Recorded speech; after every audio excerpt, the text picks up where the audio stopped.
Please subscribe my channel, like my video and share also.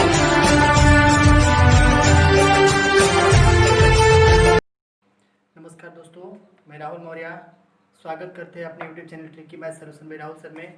आज हम लोग class गणित कक्षा 11 यानी गणित कक्षा 11 के संबंध एवं फलन चैप्टर से हम लोग क्या करेंगे, आज प्रश्नावली 2.1 को क्लियर करेंगे।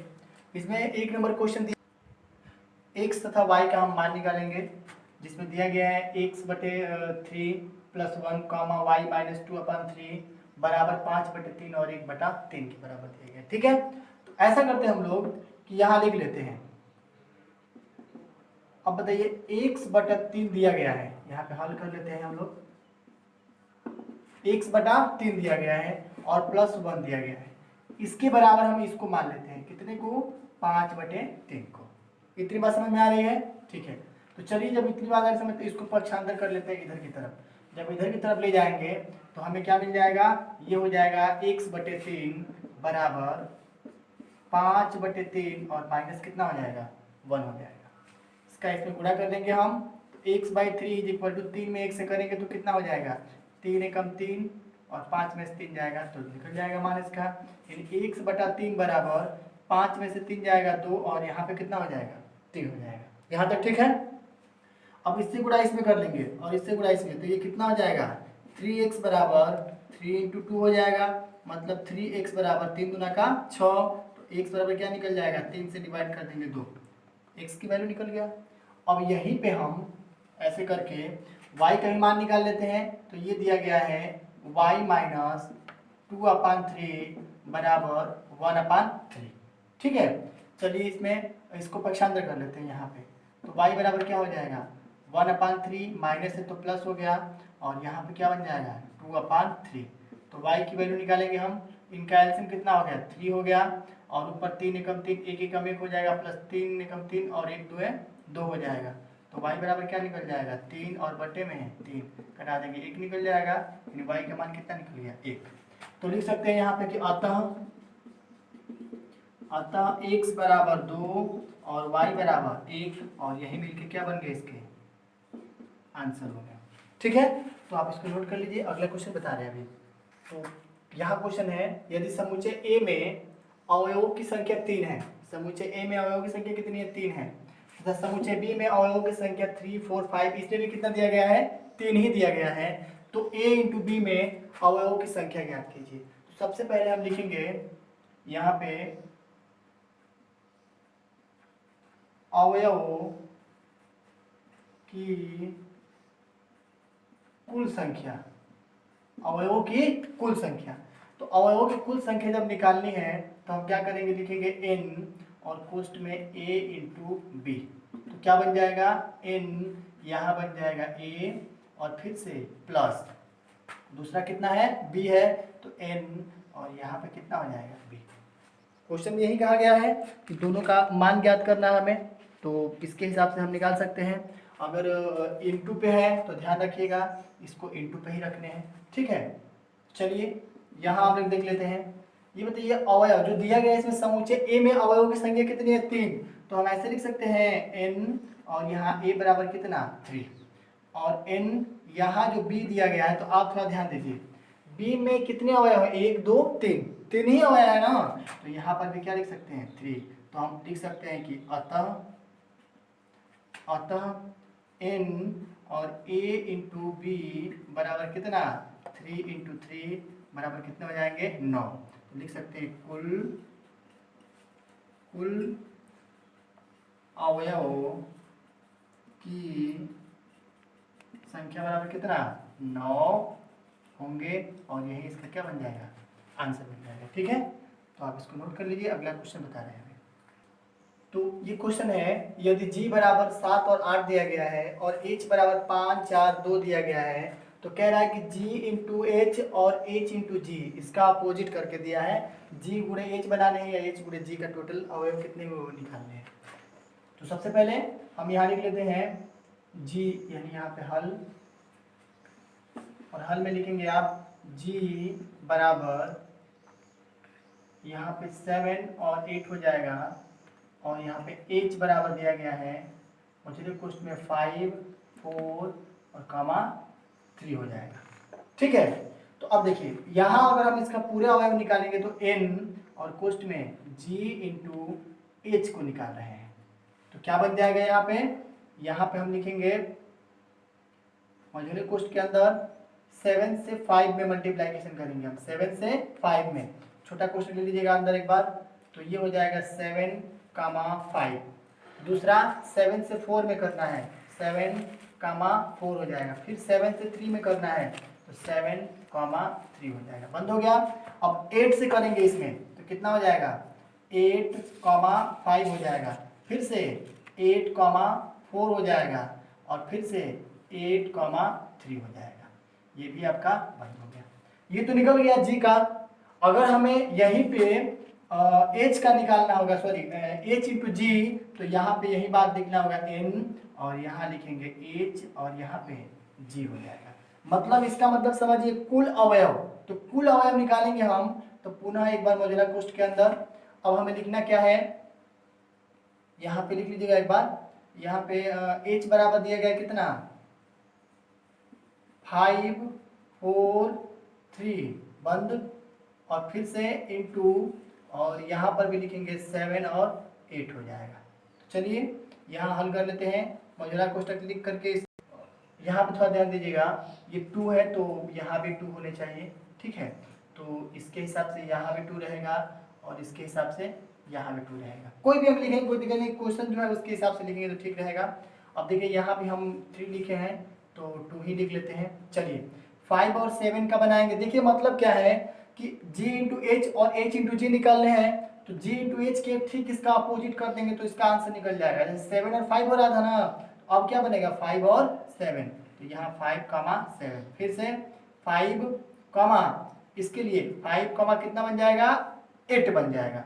अब 5 से फिर करेंगे इसमें, सॉरी 4 से, तो ये बन जाएगा 4, 7 और फिर बनेगा क्या 4, 8 बन जाएगा। अब 2 की बारी है तो यहाँ हो जाएगा 2, 7 और एक बार लिखेंगे तो क्या बन जाएगा 2, 8 बन जाएगा।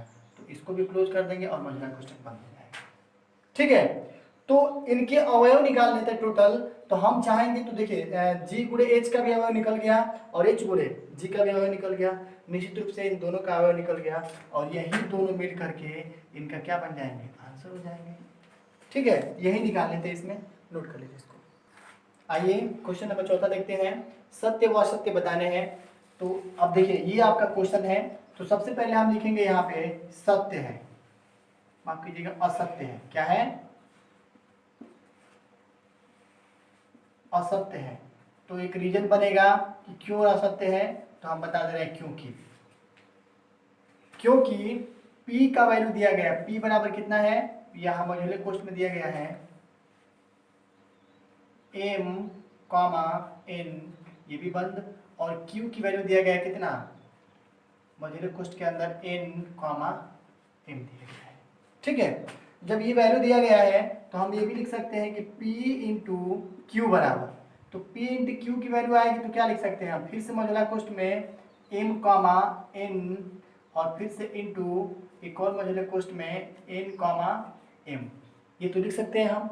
जब इतना लिखेंगे हम तो इसका सॉल्यूशन क्या बनेगा, M में N से करेंगे हम, मतलब एक मौजूदा क्वेश्चन के अंदर ये बन जाएगा M, N एक क्वेश्चन में और दूसरे क्वेश्चन में क्या बनेगा M, M, फिर से N, N बन जाएगा और फिर से N, M बन जाएगा।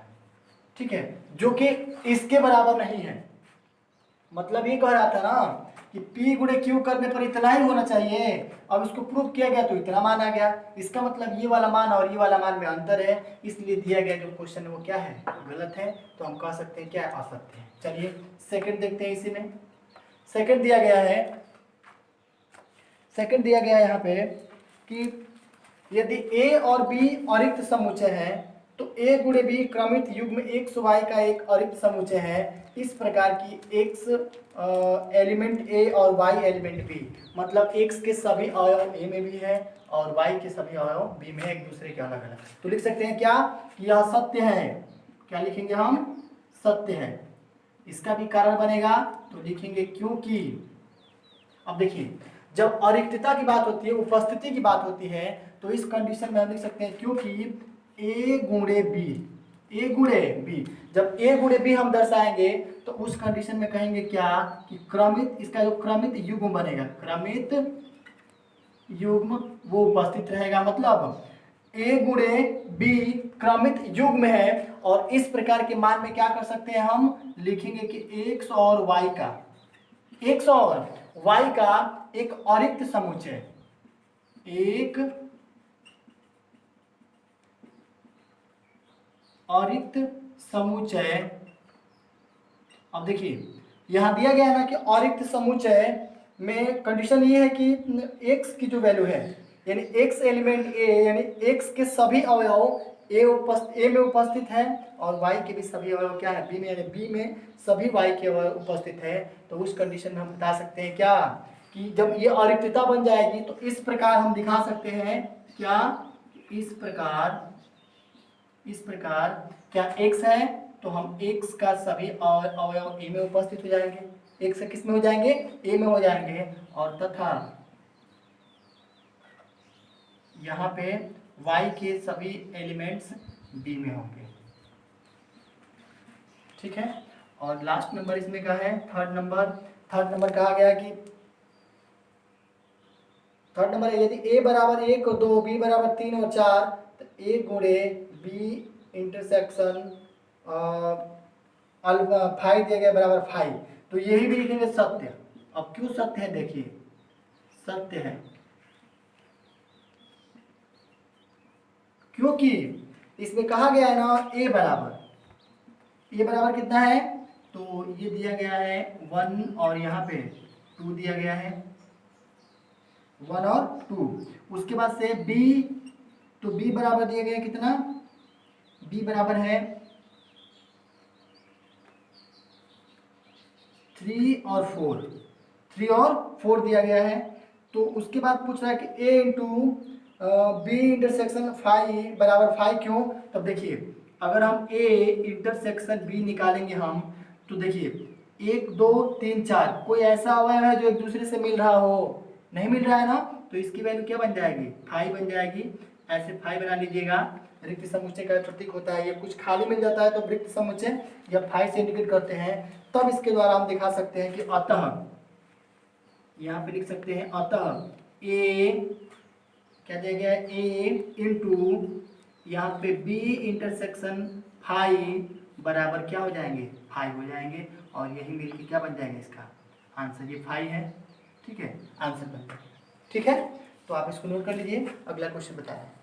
आइए क्वेश्चन नंबर 7 देखते हैं। मान लीजिए कि a बराबर दिया गया है 1, b 2 दिया गया है, b बराबर 1 2 3 4 दिया गया है, c बराबर 5 और 6 दिया गया है, और d बराबर 5 6 7 8 दिया गया है। सत्यापित करना है हमें कि a into B intersection c बराबर a into B intersection a into c हमें प्रूव करना है। ठीक है, तो क्या करेंगे इसके लिए, यहाँ पे लिख लीजिए पहले हल में लिखेंगे हम a बराबर मौजूदा कोष्ठ के अंदर 1 और यहाँ पे 2 है, b बराबर मौजूदा कोष्ठ के अंदर 1 2 3 और यहाँ पे 4 हो गया। फिर से c बराबर दिया गया है मौजूदा कोष्ठ के अंदर 5 और 6, और यहाँ पे d बराबर दिया गया है मौजूदा कोष्ठ के अंदर 5 6 7 और कॉमा 8 दिया गया है। इतनी बात समझ में आ रही है। चलिए पहले इसके बारे में सोचते हैं कि वास्तव में इसका वैल्यू कितना आएगा। तो इसकी वैल्यू जब निकालेंगे हम तो निश्चित रूप से एक और a इंटरसेक्शन c देखेंगे। तो इंटरसेक्शन में क्या होते हैं कि दोनों में मिलाते हैं, मतलब b और c में मिलाएंगे हम, मिलने के बाद जो अवयव आएगा उससे हम क्या करेंगे, a से मल्टीप्लिकेशन करेंगे। इतनी बात समझ में आ रही है। चलिए तो हम करेंगे क्या, लिख लेते हैं यहाँ पे a into B intersection c। तो देखिए a की वैल्यू कितना है, 1 2 है, तो यहाँ लिखेंगे हम 1 2, इसको बंद कर लिया गया, इनटू। अब देखिए यहाँ पे कितना है, b इंटरसेक्शन c, तो थोड़ा समझ लेते हैं यहाँ पे। अब देखिए b की वैल्यू कितना है, तो हम कहेंगे 1 2 3 4, बस इतना ही है। अच्छा, और c की वैल्यू कितना है, तो यहाँ पे 5 और 6, ऐसा कोई अवयव है जो एक दूसरे से इसमें मिल रहा हो। अब जब नहीं मिलेगा तो इसका मतलब इसका मान कितना बनेगा, रिक्त समुच्चय मतलब 5 बन जाएगा।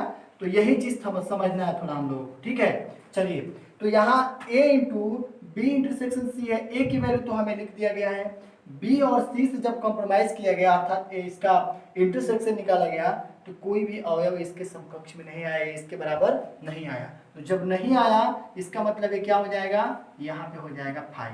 तो ये भी क्या बन जाएगा 5, मतलब B इंटरसेक्शन। अब A और B दोनों में लेंगे यदि हम ना, तो A और B में जब लेंगे तो हम लिख सकते हैं यहाँ पे कि A into B intersection C बराबर कितना हो जाएगा 5 हो जाएगा। एक तो यहाँ निकल गया। हम चाहेंगे तो इसको बना सकते हैं equation number first. Equation number क्या करेंगे, फर्स्ट बना, ठीक है। तो इक्वेशन नंबर फर्स्ट हो गया। अब देखिए क्या करना है। अब इसी में इधर साइड में दिया गया है कि A इंटू बी और बराबर, यहाँ पे सॉरी बराबर नहीं है, इसको ब्रैकेट में कर लेते हैं। और यहाँ पे इंटरसेक्शन यहाँ है A इंटू सी। चलिए देख लेते हैं। A इंटू बी करना है ना हम लोगों को, तो यहाँ पे नीचे से हल कर रहे हैं। A इंटू बी, A की वैल्यू कितना है, तो यहाँ हो जाएगा मुझे क्वेश्चन में 1 2 इंटू बी की वैल्यू कितना है, तो दिया गया कितना मुझे क्वेश्चन में 1 2 3 और यहाँ पे 4 बराबर। गुणा करें हम लोग तो सबसे पहले मझोला क्वेश्चन ले लीजिए। यहाँ एक में एक से करेंगे तो ये हो जाएगा 1, 1 से 2 में करेंगे तो ये हो जाएगा 1, 2, 1 से 3 में करेंगे 1, 3 और 1 से 4 में करेंगे तो 1, 4। एक से तो चारों में हो गया। अब बात इसकी है तो फिर लिखेंगे हम 2, 1 बंद हो गया। फिर से 2, 2 फिर से 2, 3 और फिर से 2, 4। इनको हम क्लोज कर लेंगे। A इंटू बी तो निकाल लिए हम लोग। अब बात है A इंटू सी की, तो यहाँ पे लिख सकते हैं, ध्यान रखिएगा ये हम लिखे अभी A इंटू बी का, अब यहीं पे हम लिख दे रहे हैं A इंटू सी का, क्योंकि दिया गया है ना इसमें, और दोनों का इंटरसेक्शन निकाल देंगे हम लोग, ठीक है। तो A इंटू सी निकालेंगे हम, तो देखिए A की वैल्यू कितना है, तो यहाँ पे लिख लेंगे हम 1, 2 इंटू C की वैल्यू है, तो C बराबर कितना है 5 और 6 है, तो यहाँ पे 5 और 6 हो जाएगा बराबर। अब मल्टीप्लिकेशन 1 से 5 में करेंगे तो ब्रैकेट में बड़ा मझोला क्वेश्चन बना लीजिए यहाँ पे, और ये हो जाएगा छोटे क्वेश्चन में 1 और यहाँ पे 5। आ रही बात समझ में, 1 और 5।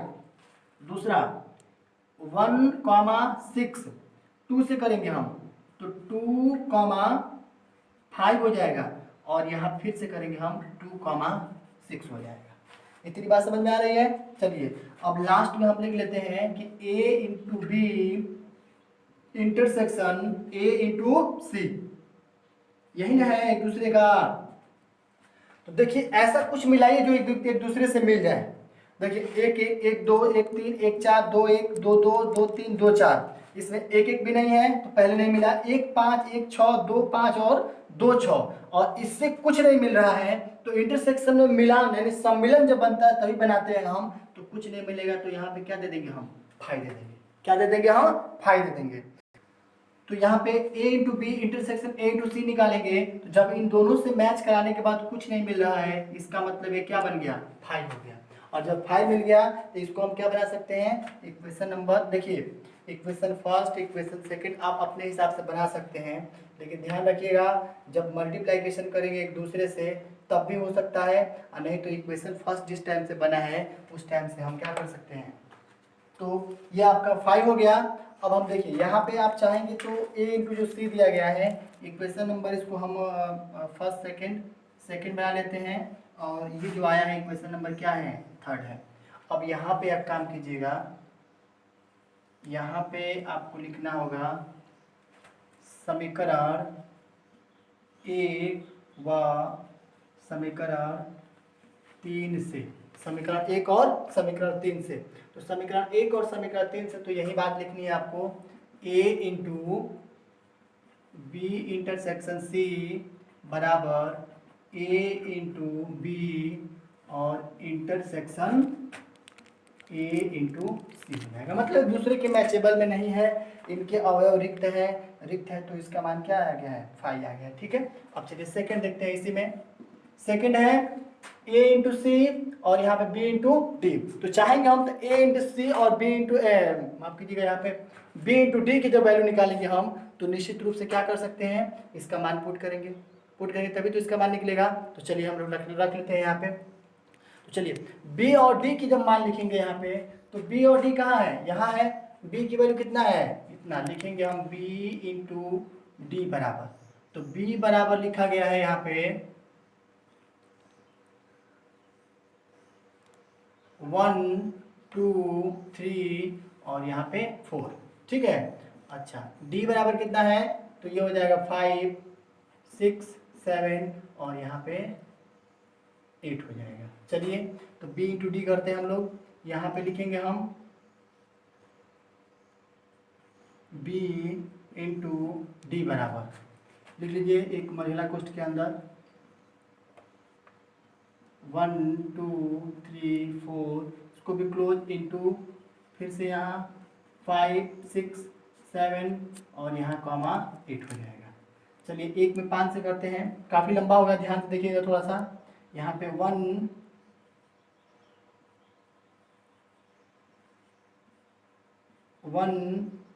कॉमा 5 फिर से 1 कॉमा 6 फिर से 1 कॉमा 7 फिर से 1 कॉमा 8, ठीक है। आइए यहाँ पे 2 कॉमा 5 फिर से 2 कॉमा 6 फिर से 2 कॉमा 7 और फिर से 2 कॉमा 8। अब इसी में प्रोसेस चलेगा, ठीक है। 3 से चलते हैं तो 3 कॉमा 5 और यहाँ पे 3 कॉमा 6 और यहाँ पे 3 कॉमा 7 फिर से 3 कॉमा 8। अब देखिए 4 है तो 4 कॉमा 5 और यहाँ पे 4 कॉमा 6 फिर से 4 कॉमा 7 और यहाँ भी 4 कॉमा 8 हो जाएगा, ठीक है।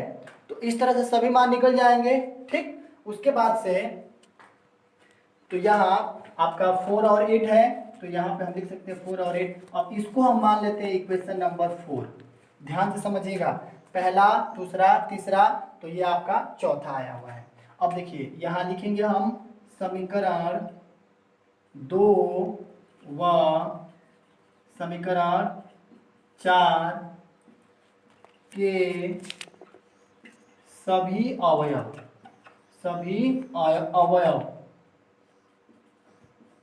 एक समान मिलेंगे। कैसे मिलेंगे, तो आप देख लीजिए, थोड़ा सा दिमाग लगाइए आप यहाँ पे। जब दोनों अवयव एक दूसरे के समान मिल जाएंगे तो निश्चित रूप से अवयव AC जो है वो BD में प्राप्त हो जाएगा। आखिर में AC से गुणा किया गया तभी तो मान आया है ना इतना। तो हम AC का लिख लीजिएगा कि समीकरण 2 का AC और गुणे A गुणे C बराबर B गुणे D होंगे।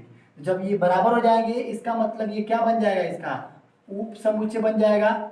उप समुच्चय होगा, यही ना होगा। लेकिन इस चीज को समझ लीजिए एक बार, देखिए इसमें हम आएंगे AC में तो 1 5 1 6 2 5 2 6 इतना दिया गया है ना। अब देखिए BD में हमने गुणा किया है तो देखिए 1 5 1 6 2 5 और 2 6 1 5 1 6 2 5 और 2 6 बिल्कुल एक दूसरे से मिल गए ना। ये आपका इक्वेशन सेकंड था और ये आपका इक्वेशन 4 था। जब एक दूसरे से मिल गए तो सेकंड वाला जो कहने वाली बात है, सेकंड जो यहाँ पे लिखा गया है सेकंड, उसको हम क्या कह सकते हैं, उसको यही नहीं कह सकते हैं कि A गुणे C जो भी है A गुणे C और B गुणे D क्या है, एक उप समुच्चय है। तो लिख सकते हैं क्या,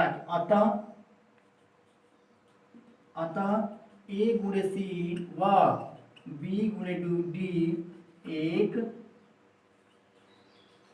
उप समुच्चय है और यही इसका क्या बन जाएगा, आंसर बन जाएगा। यहाँ पे थोड़ा सा व्हाइट बोर्ड में न आने की वजह से 4 8 जो लिखा गया है यहाँ पे हम कर दे रहे हैं 4 और 8 कर दे रहे हैं, ठीक है। ये आपका इक्वेशन नंबर 4 बन जाएगा, ठीक है।